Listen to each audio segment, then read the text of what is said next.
Allons tout de suite dans la parole. Psaume 84, versets 5 à 8.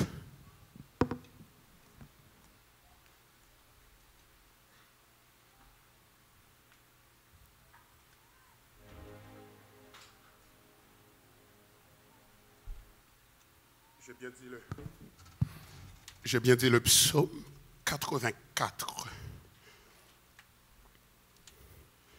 versets 5 à 8. Si vous me le permettez, je vais le lire pour vous.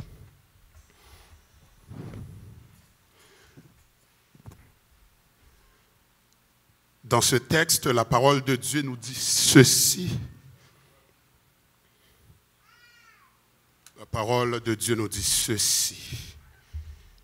Heureux ceux qui habitent ta maison, ils peuvent te célébrer encore.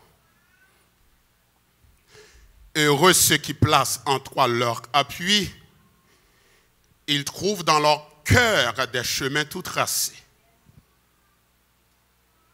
Lorsqu'ils traversent la vallée de Baca, ils la transforment en un lieu plein de sources.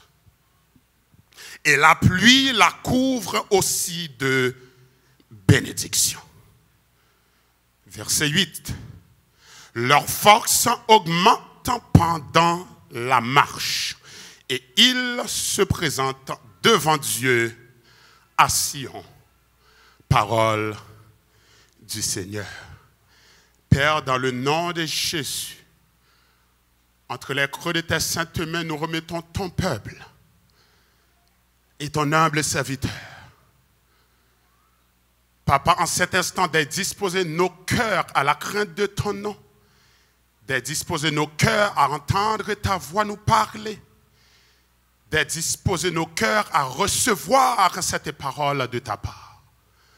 Car nous avons cette conviction qu'aucune parole qui sort de ta bouche ne retourne à toi sans effet. Qu'elle produise de l'effet dans la vie de chacun de nous à qui tu donnes le privilège de l'entendre ce matin et de la proclamer ce matin. Au nom du Père, au nom du Fils, au nom du Saint-Esprit, nous avons prié. Et l'Église dit Amen. Vous pouvez vous mettre. Le psaume 84 est l'un de ces psaumes qui rentrent dans la catégorie des psaumes que l'on appelle des psaumes de degré. Psaume de degré, ou du moins s'il fallait employer un autre vocabulaire un peu plus commun, on dit des psaumes de pèlerinage.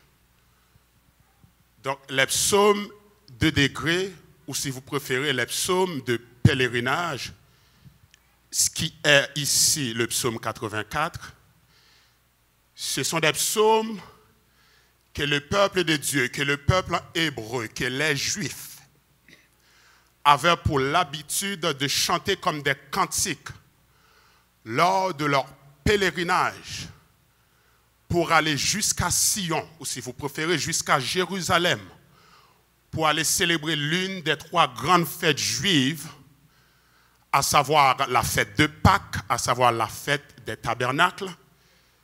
Et il y a aussi la fête du pain sans levain, mais celle-là n'est pas célébrée avec un pèlerinage. Les trois qui sont célébrés avec des pèlerinages, c'est vraiment la fête de Pâques, symbolisant la sortie du peuple de l'Égypte, la fête des semaines, ou encore la fête de la Pentecôte, si vous préférez, c'est la deuxième fête, et la troisième fête juive qui nécessitait un pèlerinage de la part du peuple n'était autre que la fête des tabernacles. Lors de ces trois grandes fêtes juives, la fête de Pâques, la fête des tabernacles et aussi la fête de la Pentecôte, tout le peuple juif, tout le peuple croyant, tout le peuple qui avait reçu la Torah, la loi de Dieu, la loi de Moïse, se donnait pour habitude de laisser leur maison en arrière, laisser leurs biens en arrière, laisser toute leur appartenance en arrière et s'engager dans un long pèlerinage jusqu'à Jérusalem, jusqu'à Sion. Et l'objectif n'était autre que celui-là même qui se retrouve dans le verset 8 que nous avons lu. L'objectif était que nous avons pour objectif de nous présenter devant Dieu à Sion. L'objectif consistait à se présenter devant Dieu à Sion, ou si vous préférez, à Jérusalem, dans le temple, pour aller présenter leurs offrandes, pour aller présenter leurs doléances, pour aller présenter leurs sacrifices au Seigneur. Ceci ne se fait pas de nos jours parce que depuis que le grand sacrificateur par excellence, à savoir Jésus le Christ, est venu et s'est fait sacrifice à la croix pour nous, étant aussi sacrificateur ultime, nous, chrétiens modernes, vous et moi, chrétiens de l'ère moderne, nous n'avons pas à faire ce pèlerinage, nous n'avons pas à aller emmener des présents, nous avons ce qu'on appelle cet accès direct que nous donne le Christ. Après avoir déchiré le voile, il nous donne cet accès faisant en sorte que l'on n'ait plus besoin de sacrificateurs. On n'a plus besoin de parcourir un long parcours appelé pèlerinage pour aller se présenter à Sion, à Jérusalem, devant Dieu dans le temple pour présenter nos sacrifices. Nous n'avons plus besoin de le faire, car Jésus nous a donné l'accès direct au Père. Nul ne vient au Père que par moi, dit-il, car il est le chemin, la vérité et la vie. Ce psaume qui est un psaume de pèlerinage, vous allez comprendre dans les versets que nous avons lus, est un psaume qui montre le peuple en marche vers Sion, en marche vers Jérusalem, et qui entendent ce cantique et qui chantent ce cantique-là même se retrouvant ici dans le psaume 84. Et vous allez voir l'état d'esprit ici du peuple, c'est qu'il n'avait pas tout simplement pour objectif de se retrouver à Sion, mais pour qu'ils puissent se retrouver à Sion, dans le temple, à Jérusalem, pour offrir leur sacrifice lors de la fête, soit de Pâques, soit de la Pentecôte, ou encore l'autre fête appelée fête des tabernacles, pour pouvoir atteindre cet objectif, ils devaient se lancer dans un pèlerinage, et ce pèlerinage nécessitait qu'il emprunte un chemin. Le chemin que l'on appelle, qui devait passer par la vallée de Baca. Et ce chemin que l'on appelle la vallée de Baca, il n'y avait pas plus périlleux que ce chemin. Il n'y avait pas plus dangereux que ce chemin. Il n'y avait pas plus pénible que ce chemin. La vallée de Baca ne pardonnait à personne. J'ai dit, la vallée de Baca ne pardonnait à personne qui osait s'y aventurer. La vallée de Baca ne pardonnait, dis-je bien, à personne qui osait s'y aventurer. Car la vallée de Baca était périlleuse. La vallée de Baca était dangereuse. La vallée de Baca était pénible. Donc tu t'engageais dans un pèlerinage. Tu as un objectif en tête, c'est de te rendre à Sion. Mais tu dois passer par la vallée de Baca. Et tu sais ce qui t'attend dans la vallée de Baca. Tu n'as aucune assurance que tu vas ressortir de la vallée de Baca. Toutefois, il fallait emprunter le chemin qui passait par la vallée de Baca si tu devais te rendre à Jérusalem. Les chercheurs définissent la vallée comme étant un long espace resserré qui est situé entre deux grandes hauteurs, généralement des montagnes. Et ce long espace resserré que l'on appelle vallée, généralement est creusé par un cours d'eau ou par un glacier. Donc généralement, quand il est question de vallée, tu ne vois pas d'autoroute. Quand il est question de vallée, tu ne vois pas un boulevard. Quand il est question de vallée, tu ne vois pas une avenue. Quand il est question de vallée, tu vois un chemin périlleux, un long espace resserré qui se retrouve coincé entre deux grandes montagnes ou deux grandes surfaces élevées, principalement c'est toujours des montagnes, et que ce chemin a été creusé par l'activité d'un cours d'eau ou d'un glacier. Donc emprunter une vallée revient à dire que tu es sûr d'une seule et d'une seule chose, que tu es rentré dans la vallée. C'est la seule certitude. J'ai dit emprunter la vallée, tu étais sûr d'une seule et une seule chose. Tu es entré dans la vallée, mais tu n'étais pas sûr d'en sortir parce que la vallée est périlleuse.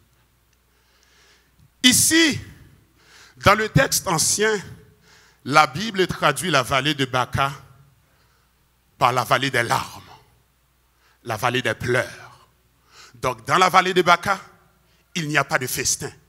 Dans la vallée de Baca, il n'y a pas d'action de grâce.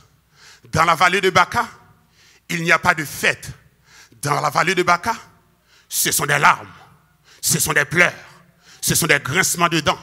C'est la frustration, c'est la déchéance, c'est la fatigue physique, c'est la fatigue mentale, c'est la fatigue psychologique et c'est la défiance jusqu'à la mort. Dans la vallée de Baca, c'est la vallée des larmes. C'est ce que le texte hébreu nous traduit. Vallée de Baca est traduit par la vallée des larmes, la vallée des pleurs. Donc dans la vallée de Baca, chemin que tu dois emprunter pour arriver à destination, tu as pris une décision en étant sûr d'une chose et d'une seule chose, et je le répète pour la troisième fois, que tu y es entré sans aucune certitude que tu vas en ressortir. Mais voyez-vous, est-ce que ça a freiné l'ardeur du peuple croyant? Travaillez avec moi quelqu'un. Est-ce que ça a freiné l'ardeur du peuple croyant? Est-ce que ça a freiné l'ardeur des pèlerins? Est-ce que ça a freiné l'ardeur des enfants de Dieu? Ils avaient une foi, une dimension de foi tellement élevée au point ils n'ont même pas vu avec leurs yeux charnels les difficultés de la vallée. Ils n'ont même pas vu avec leurs yeux charnels les grincements de dents de la vallée. Ils n'ont même pas vu avec leurs yeux charnels la déchéance qui les attendait dans la vallée. Ils n'ont même pas vu avec leurs yeux charnels la mort certaine qui les attendait dans la vallée. Ils se sont lancés dans la vallée avec une foi tellement grande qui va faire fi de leur réalité, faisant fi de la réalité dans le sens que leur foi est tellement grande, leur foi est tellement à un niveau supérieur, leur foi maintenant va transformer cette vallée que l'on appelle la vallée des larmes, transformer cette vallée que l'on appelle la vallée des pleurs, transformer cette vallée que l'on appelle la vallée d'une mort certaine en une terre de bénédiction, car leur foi était si grande. Et c'est pour cela que le Seigneur veut prendre le temps ce matin de t'enseigner sur le sujet. Il y a transformation dans la vallée. J'ai dit transformation dans la vallée. Transformation dans la vallée. Transformation dans la vallée. Je ne sais pas de quoi consiste ta vallée. Je ne sais pas quelles difficultés que tu vis dans ta vallée. Je ne sais pas en quoi consiste ta vallée de Baca en l'an 2023. Mais sois sûr et sûr d'une chose. Si tu as la foi, il y a transformation dans la vallée pour toi. Il y a transformation dans la vallée. La Bible de nous dire, retournons dans le texte, car ceci se voulait un exercice d'exégèse pour que l'on puisse comprendre ce qui est ici en contexte. Retournons un peu dans le texte. Voilà un peuple qui s'apprête à aller en pèlerinage. Voilà ce que dit le peuple dans le verset 5 ici. Le psalmiste dit, heureux ceux qui habitent ta maison, ô Éternel, ils peuvent te célébrer encore. Tu t'apprêtes à t'engager dans la vallée de Baca et tu es heureux. Quelqu'un me suit ici? Tu t'apprêtes à t'engager dans la plus périlleuse, la plus dangereuse des vallées qui se retrouvent aujourd'hui dans le temps moderne, dans la Palestine du temps moderne. C'est là que se retrouve la vallée de Baca en ce jour. Tu te retrouves à emprunter la plus dangereuse, la plus périlleuse, la plus aride des vallées. Et tu es heureux. Tu es heureux. Heureux pourquoi? Heureux ceux qui habitent ta maison. Parce que ce n'est pas juste n'importe qui s'apprête à se lancer dans l'aventure. Ce n'est pas juste n'importe qui s'apprête à s'aventurer dans la vallée. Mais ce sont ceux-là qui habitent la maison de l'Éternel. Le psalmiste nous dit, David, que j'habiterai dans la maison de l'Éternel jusqu'à la fin de mes jours. C'est ce qu'il dit dans le psaume 23. Mais ceux qui habitent la maison de l'Éternel reviennent à dire quoi au juste? Ceux-là qui s'apprêtent à rentrer dans la vallée, ce sont ceux qui habitent ta maison. Verset 5, ce sont ceux qui te célèbrent encore. Verset 5, ce sont ceux qui placent en toi leur appui. Verset 6, donc si tu places ton appui en l'Éternel, si tu places ta confiance en l'Éternel, si tu habites dans la maison de l'Éternel, qu'est-ce que ça veut dire habiter dans la maison de l'Éternel? Cela veut dire techniquement habiter de la présence de Dieu. Cela veut dire être en communion parfaite avec ton Dieu. Cela veut dire marcher main dans la main avec ton Dieu. Cela veut dire marcher dans l'obéissance de la parole de ton Dieu. Cela veut dire plaire à ton Dieu en toutes circonstances. Quand tu remplis ces critères-là, on s'en fout de ce que représente la vallée de Baca. On s'en fout de ce qui t'attend dans la vallée de Baca. On s'en fout des rudiments de la vallée de Baca. On s'en fout des graissements de dents de la vallée de Baca. On s'en fout des pleurs de la vallée. On s'en fout des larmes de la vallée. Parce que j'ai la foi, parce que mon appui est en toi, parce que ma confiance est en toi, je m'engage dans la vallée. Voilà pourquoi ils étaient heureux. Heureux parce qu'ils avaient placé leur confiance en Dieu. Heureux parce qu'ils habitaient la maison de l'Éternel. Heureux parce qu'ils célébraient le Seigneur. Ainsi, ils se sont engagés dans la vallée pour un long périple, un long pèlerinage jusqu'à Sion, jusqu'à Jérusalem. Alors, la question à se poser, ce n'est pas à quel point c'est facile les chemins que tu dois emprunter, le parcours que tu dois emprunter pour arriver là et toucher à ton rêve, pour arriver là et atteindre ton objectif. La question à se poser, ce n'est pas à quel point le chemin est difficile, à quel point le chemin est rocailleux, à quel point le chemin est épineux, à quel point le chemin est pénible, à quel point le chemin est périlleux. La question à se poser, c'est à quel point as-tu la foi? À quel point as-tu ta confiance en Dieu? À quel point habites-tu la maison de Dieu? À quel point célèbres-tu Dieu? C'est ça la question à se poser. Si tu le célèbres en toutes circonstances. Et c'est pour cela, le chant que le groupe de louanges a chanté venait tout simplement s'asseoir dans le message. Ce qui m'a poussé à mettre l'autre chant que j'avais prévu de côté. En faisant cela, en ordonnant à ton âme de bénir l'Éternel et de louer l'Éternel en toutes circonstances. Donc toute circonstance veut dire peu importe, peu importe, peu importe, peu importe. Dans le peu importe, il n'y a aucune obstruction. Peu importe la dangerosité de la vallée. Peu importe à quel point la vallée est périlleuse.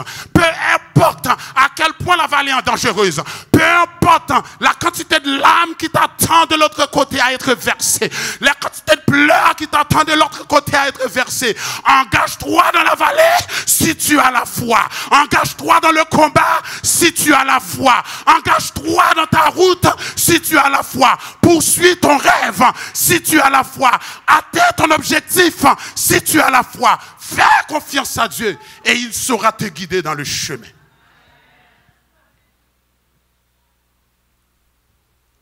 Voyez-vous,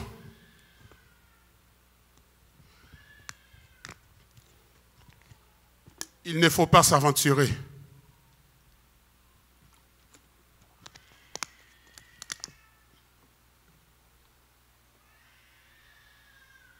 J'ai dit, il ne faut pas s'aventurer dans la vallée de Baca avec ta logique. Car ta logique va te permettre de voir les choses telles qu'elles sont. Il faut au contraire t'engager dans la vallée de Baca avec ta foi. Car ta foi va transformer les choses.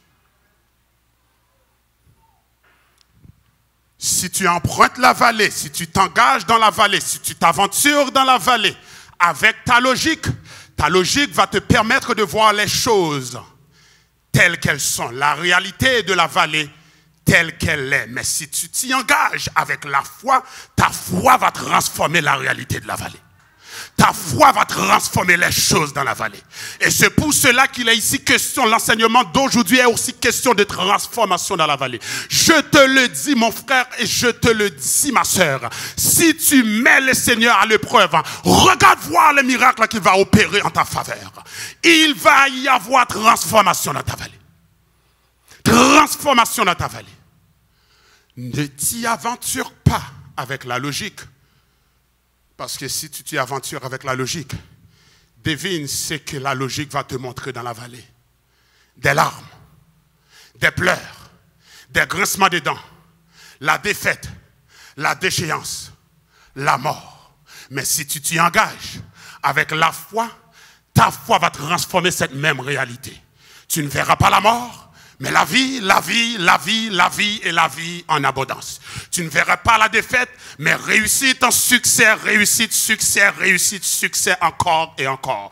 Tu ne verras pas la déchéance, mais tu verras restauration, élévation, percée. Restauration, élévation, percée. Avec des larmes aux yeux, restauration, élévation, percée. Avec une douleur dans la poitrine, restauration, élévation, percée. Avec des larmes aux yeux, tu verras la lumière au bout du tunnel si tu t'y engages avec la foi. Ce n'est pas moi qui le dis. La parole de Dieu dit ici. La parole de Dieu dit ici qu'ils avaient une foi tellement débordante. Ces religieux, ces croyants, ces juifs, ce peuple hébreu, ils ont réussi à transformer leur vallée. Allons dans la parole.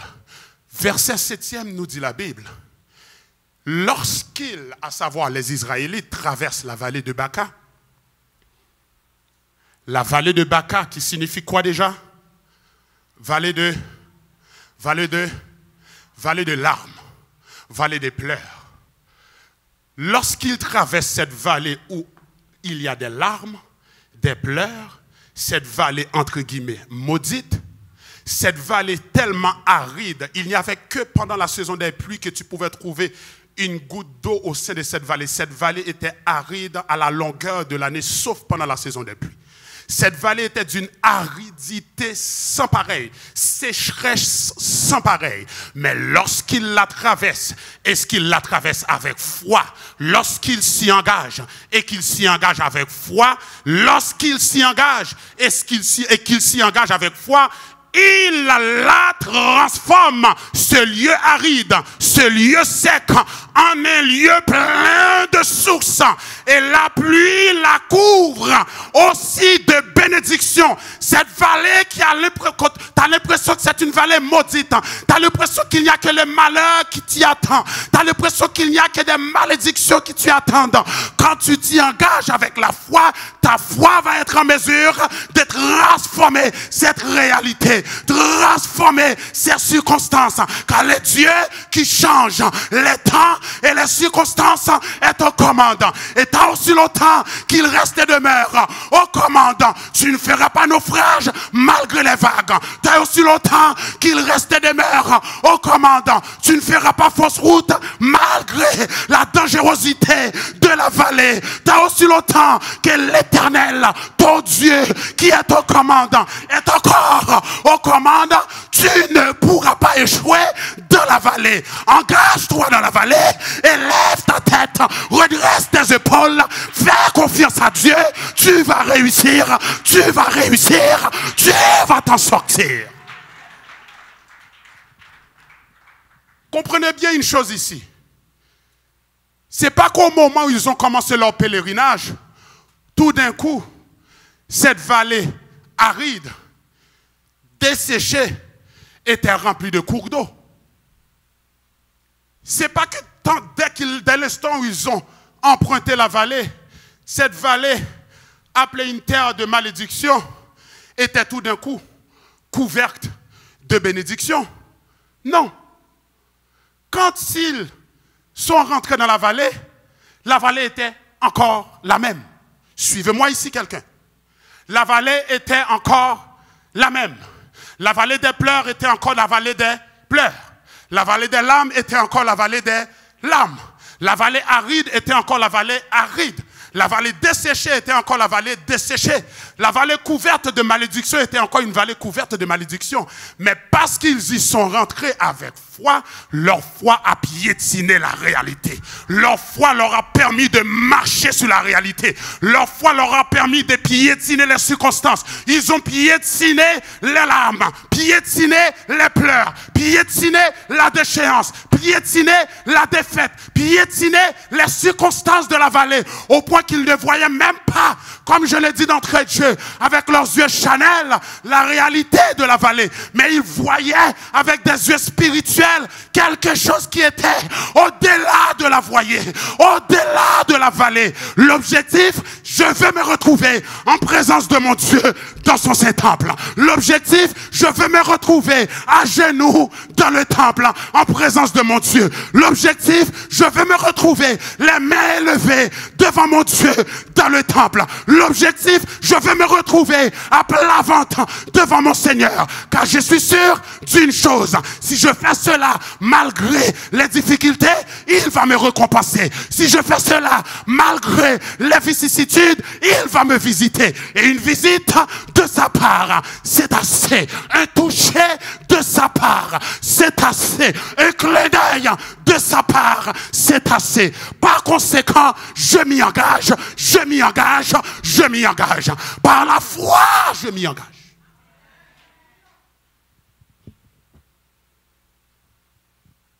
Leur spiritualité a transformé leur réalité. Leur dimension de foi a transformé les circonstances qui les entouraient. Ils l'ont traversé et ils l'ont transformé. Ils ont fait qui bagaille? Ils l'ont transformé. Là où il y avait des grincements de dents, c'est rendu maintenant des chants d'allégresse. Ils avaient cette anticipation de se retrouver dans la présence de Dieu à Sion, à Jérusalem, dans le temple, pour célébrer l'une de ces fêtes juives que j'ai pris le temps de vous nommer depuis le début. Tu es capable, par ta foi, par ta déclaration, de transformer ta réalité. Je m'adresse à toi qui se retrouve dans une vallée là aujourd'hui. Je ne sais pas en quoi consiste ta vallée, mais si tu y es encore, c'est que tu vas t'en sortir. Si tu t'y es engagé, c'est que tu vas t'en sortir. Et tu t'en sortiras victorieux. Tu en sortiras victorieuse. Tu en sortiras avec un chant d'allégresse. Tu en sortiras avec un chant d'action de grâce. Fais confiance à Dieu. Écoutez, la transformation n'est possible que par la foi. J'ai dit la transformation n'est possible que par la foi. Mais écoutez, prenons le temps de mettre cela ici comme fondement. Il y a eu transformation dans la vallée parce qu'en réalité, tu n'es pas tout seul dans la vallée. Est-ce que je parle à quelqu'un? La transformation dans la vallée a été possible, j'ai bien dit par la foi, mais deuxième fondement ici, la transformation dans la vallée a été possible parce que tu n'es pas tout seul dans la vallée, contrairement à ce que l'ennemi essaie de te faire croire. Parce que tu as des larmes aux yeux, il essaie de te faire croire que tu ne vas jamais te sortir de cette tempête. Parce que tu as des larmes aux yeux, il essaie de te faire croire que tu ne sortiras jamais de ce désert. Parce que tu as des larmes aux yeux, il essaie de te faire croire que cette maladie dans ta famille est héréditaire et que c'est elle qui va te conduire 6 pieds sous terre. Parce que tu as des larmes aux yeux, il essaie de faire en sorte que tu puisses contempler ta réalité et que tu puisses déclarer la mort là où l'Éternel a déclaré la vie. Parce que tu as des larmes aux yeux, il essaye de semer sa semence, faisant en sorte d'empoisonner ton esprit au point que tu deviens dépressif dans cette vallée. Au point de croire que ta dépression va finir par avoir raison de toi dans cette vallée. Parce que tu as des larmes aux yeux, il essaie de te faire croire qu'il n'y a aucun espoir. Tu es tellement tout seul, tu es tellement abandonné à toi-même que c'est seulement le suicide qui t'attend de l'autre côté. Parce que tu es découragé, parce que tu es angoissé, parce que tu es attristé, parce que tu as des larmes aux yeux, c'est l'occasion idéale pour le menteur de te faire entendre sa voix de menteur. J'ai dit parce que tu pleures, c'est idéal pour lui comme moment d'arriver là et d'empoisonner ton esprit et de faire croire que c'est ainsi que tu vas laisser cette terre. C'est ainsi que tu vas laisser cette vie. C'est cette vallée qui va t'engloutir. C'est cette tempête qui va t'emporter. C'est ce désert qui va avoir raison de toi. Mensonge, mensonge, mensonge. J'ai dit mensonge, mensonge, mensonge. Parce que je ne suis pas seul dans la vallée. Je ne suis pas seul dans la vallée. Je ne suis pas seul dans la vallée. Le psaume 23, verset 4 nous le dit. Quand bien même je marche dans la vallée de l'ombre de la mort, je ne crains aucun mal. J'ai dit quand je marche dans la vallée de l'ombre de la mort, la vallée de Baca, je ne crains aucun mal. Pourquoi? Pourquoi? Parce que tu es avec moi. Tu n'es pas seul dans la vallée. La seule raison pour laquelle tu y resterais, la seule raison pour laquelle tu y laisserais ta peau, c'est si tu étais engagé tout seul dedans, toute seule dedans. Mais si tu t'y es engagé par la foi, si tu t'y es engagé avec le Seigneur Jésus comme aide, comme soutien, comme secours, tu n'es pas tout seul dans la vallée. Par conséquent, tu vas sortir de cette vallée. J'ai dit parce que tu n'es pas tout seul dans cette vallée, tu vas sortir de cette vallée. Ce n'est pas n'importe qui est avec toi dans cette vallée. C'est Jésus et Jésus seul. Ce n'est pas n'importe qui est avec toi dans cette fournaise ardente. C'est Jésus et Jésus seul. Ce n'est pas n'importe qui est avec toi dans cette force au lion. C'est Jésus et Jésus seul. Ce n'est pas n'importe qui est avec toi dans ce puits où l'on t'a jeté afin que tu y crèves. C'est Jésus et Jésus seul. Ce n'est pas n'importe qui est avec toi dans ce piège qu'on t'a tendu. C'est Jésus et Jésus seul. Ce n'est pas qui est avec toi dans ce complot qu'on a forgé contre toi. Jésus et Jésus seul. Ce n'est pas qui est avec toi contre ces âmes qui ont été forgées contre toi. Mais Jésus et Jésus seul. Ce n'est pas n'importe qui est avec toi contre les flèches, les assauts qu'on va te lancer. Mais c'est Jésus et Jésus seul. Et parce que Jésus est avec moi, j'en ressortirai vainqueur. Plus que vainqueur, victorieux. Plus que vainqueur, victorieux. Parce que Jésus est avec moi. Jésus est avec moi. Je ne suis pas seul dans cette vallée. Quand bien même les menteurs essaient de te faire croire le contraire, tu n'es pas toute seule. Tu n'es pas tout seul dans cette vallée. On va terminer, mais il faut que je prenne le temps. J'ai coupé un peu, mais il faut que je prenne le temps de vous présenter ceci.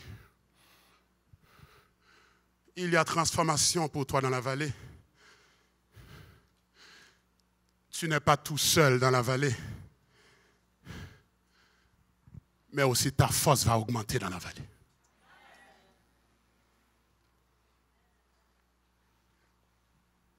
Je ne sais pas ce que tu vis comme difficulté, mais non seulement le Seigneur va permettre à ce qu'il y ait transformation, parce que tu as confiance en lui et que tu as foi en sa parole, et que tu as cette ferme conviction qu'il est avec toi dans la vallée. Mais je te le déclare aujourd'hui, avant que je ne remette le micro, il y a aussi de la force qui t'attend dans la vallée. Ta force va augmenter dans la vallée. J'ai dit, ta force va augmenter dans la vallée. C'est tout le contraire de la réalité. Normalement, quand tu empruntes cette vallée, si tu en ressors vivant et vivante, tu en ressors dépossédé de toute énergie. Mais la parole de Dieu te déclare, si tu as la foi, c'est le contraire qui va se produire. La parole de Dieu te le déclare. Si tu as la foi, c'est le contraire qui va se produire. Une fois que tu t'engages dans cette vallée, ce qui t'attend, dis-je bien, c'est la fatigue, c'est la déchéance, c'est la défaite, c'est les larmes, c'est les pleurs, ce sont les grincements de dents, c'est la mort. D'habitude, quand tu en ressors de l'autre côté de la vallée, à la sortie de la vallée, c'est à peine si tu arrives à marcher. Mais la parole de Dieu te dit ici, 3 frères, 3 sœurs qui a foi en sa parole. 3 qui placent ta confiance en lui et en lui seul. 3 qui l'a pour appui, lui et lui seul. 3 qui l'a pour secours, lui et lui seul. Quand tu t'engages dans cette vallée, que tu empruntes le chemin de la vallée de l'ombre de la mort, sachant que tu n'es pas tout seul, non seulement il va te protéger, il va augmenter ta force. Il va augmenter ta force. Est-ce moi qui l'ai dit? Allons dans le prochain verset, le verset 8. La parole de Dieu nous dit ceci ici dans le verset 8. Ces pèlerins, ces enfants de Dieu, ce peuple israélite, en chemin vers Sion, en chemin vers Jérusalem, étaient dépossédés de leur force. Mais la parole de Dieu nous dit ceci dans le verset 8. C'est étonnant ce qui se passe ici. C'est pas normal ce qui se passe ici. C'est pas logique ce qui se passe ici. Mais pourtant c'est réel ce qui se passe ici. Leur force de la vallée de Baca n'a pas diminué, mais a... Travaille avec moi quelqu'un. Leur force de la vallée de Baca n'a pas diminué, mais a augmenté. Verset 8, leur force augmente pendant la marche. C'est pas normal. Le diable est menteur, je dis, c'est pas normal. Ta force pendant la marche est supposée diminuer. Ta force pendant la marche est supposée aller vers la descente. Ton énergie pendant la marche est supposée aller vers le bas. Mais la parole de Dieu nous dit ceci, parce qu'ils ne sont pas rentrés seuls dans la vallée, parce qu'ils ne sont pas rentrés dans la vallée avec la logique, parce qu'ils ne sont pas rentrés dans la vallée avec leur grand savoir, parce qu'ils ne sont pas rentrés dans la vallée avec leur intellect, parce qu'ils ne sont pas rentrés dans la vallée avec leur dextérité, parce qu'ils ne sont pas rentrés dans la vallée avec leur savoir-faire, parce qu'ils ne sont pas rentrés dans la vallée avec maman et papa, parce qu'ils ne sont pas rentrés dans la vallée avec meilleurs amis, parce qu'ils ne sont pas rentrés dans la vallée avec leurs confidents, mais parce qu'ils sont entrés dans la vallée avec Jésus. Leur force augmente, leur force augmente, leur force augmente, leur force augmente, leur force augmente. Ils pleurent, mais leur force augmente. Ils versent des larmes, mais leur force augmente. Ils sont malades, leur force augmente. Ils sont en défaillance, leur force augmente. Leur force augmente, leur force augmente pendant la marche jusqu'à ce qu'ils se présentent devant Dieu dans Sion. Leur force augmente pendant la marche jusqu'à ce qu'ils se présentent devant Dieu dans la maison de l'Éternel, à Sion, à Jérusalem. Tel était l'objectif depuis le début. Je ne sais pas ce que tu as comme projet. Je ne sais pas ce que tu as comme but. Je ne sais pas ce que tu as comme objectif. Quel que soit le projet, quel que soit ton but, quels que soient tes desseins, quel que soit ton objectif, si tu t'y engages avec Dieu, tu ne feras pas fausse route. Tu ne vas pas échouer. Peut-être que ça va prendre un petit peu plus de temps que ce que tu avais prévu. Peut-être que tu vas devoir contacter plus de personnes que prévu. Peut-être que tu vas devoir frapper à plus de portes que prévu.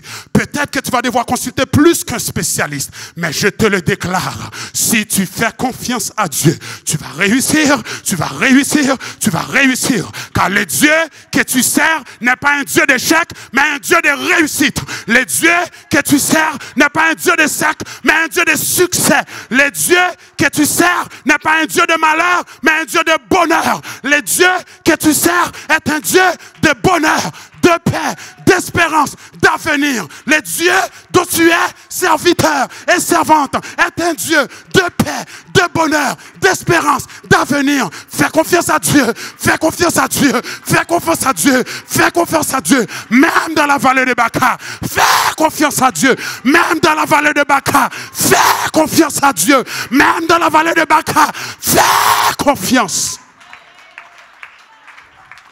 Fais confiance à Dieu.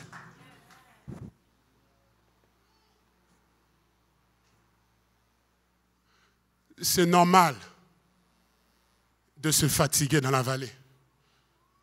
La vie est ainsi faite, mon frère. C'est normal de se lasser dans la vallée. La vie est ainsi faite, ma sœur. C'est normal de chanceler dans la vallée. La vie est ainsi faite, frère.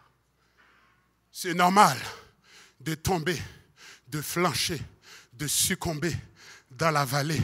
La vie est ainsi faite, ma sœur. Mais je te le dis, tu as beau te fatiguer en chemin, tu as beau te lasser en chemin, tu as beau sombrer en chemin, tu as beau tomber en chemin, tu as beau chanceler en chemin, tu vas réussir, et quand tu en ressortiras, ta force sera augmentée, ta force sera augmentée, ton énergie sera renouvelée, ta conviction sera affermie, ta foi sera affermie, ta confiance sera affermie, ton caractère sera davantage forgé, ton caractère sera davantage forgé, ta persévérance sera davantage travaillée, ta persistance, ta consistance, ta résilience sera davantage travaillée, tu en ressortiras transformé.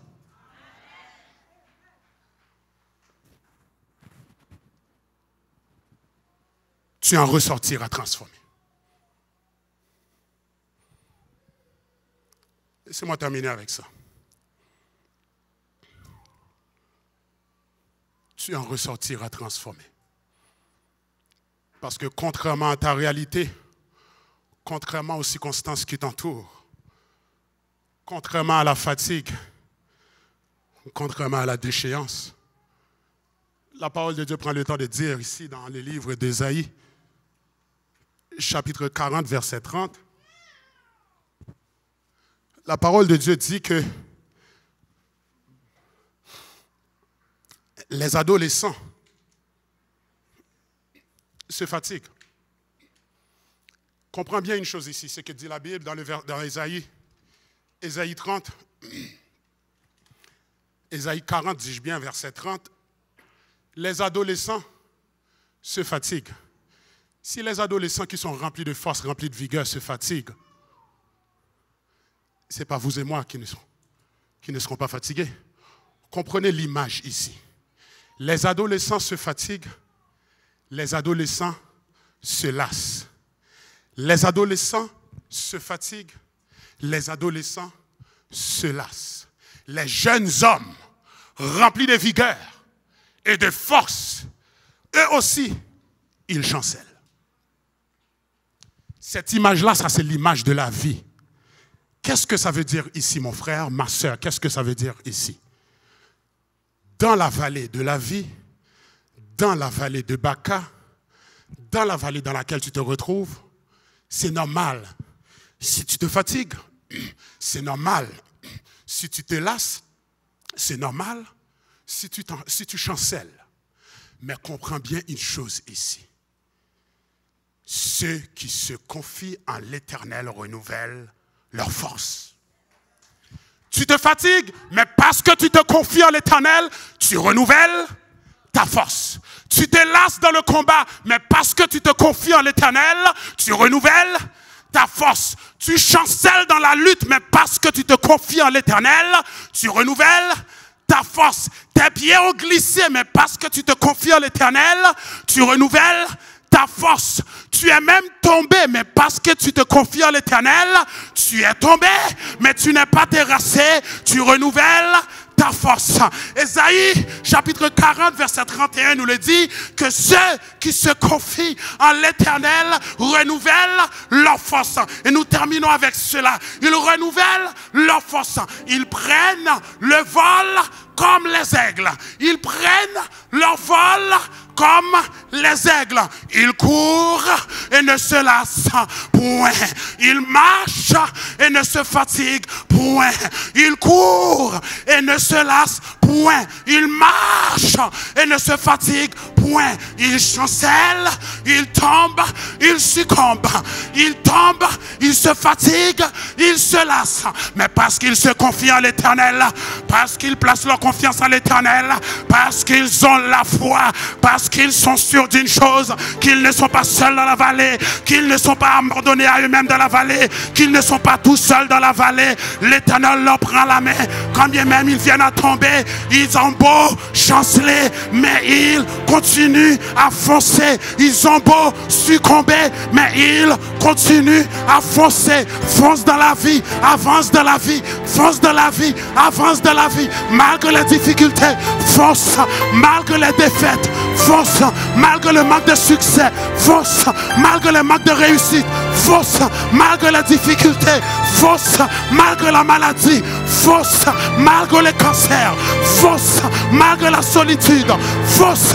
Malgré les déchéances, fonce. Malgré les vicissitudes, fonce. Force, force, force, force dans la vallée avec Jésus, car tu en ressortiras plus que vainqueur.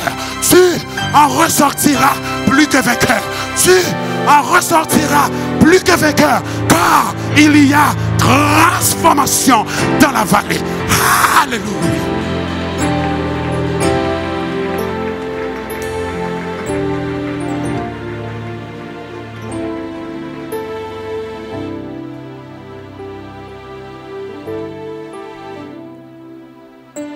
On va arrêter ici pour aujourd'hui.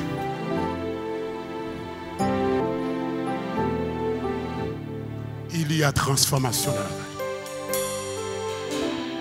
Prière, persévérance, percée. Vision, passion, action. Faisons la différence afin que Christ soit la référence. Soyez bénis.